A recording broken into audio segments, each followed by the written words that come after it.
రైతులకు ఎన్నికల్లో ఇచ్చిన మాదిరిగా రైతు రుణమాఫీకి కట్టుబడి ఉన్నామన్నారు డిప్యూటీ సీఎం భట్టి విక్రమార్క.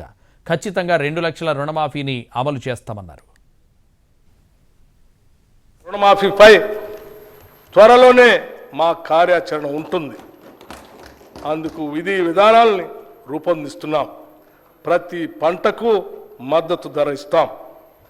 ఈ సందర్భంలో మేము రైతు బంధు పథకం గురించి ఒక విషయం ఈ గౌరవ సభ ముందు ఉంచదలుచుకున్నాం.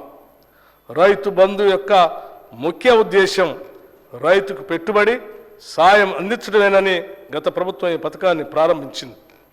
రైతుకు సాయం అందించడం అనేది ప్రశంసించదగిన విషయమే అయినా ఈ పథకం పేరుతో అసలు రైతుల కన్నా పెట్టుబడిదారులు మరియు అనర్హులే ఎక్కువ లాభం పొందారని చెప్పడానికి ఎంతో చింతిస్తున్నాం.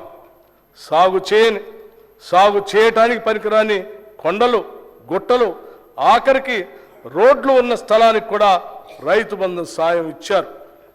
పెట్టుబడిదారులు, బడా రియల్ ఎస్టేట్ కంపెనీలు కొనిపెట్టుకున్న వేలాది ఎకరాలకు కూడా రైతు బంధు సాయం అందింది. ఇది అక్రమం. ఇచ్చిన జీవోకి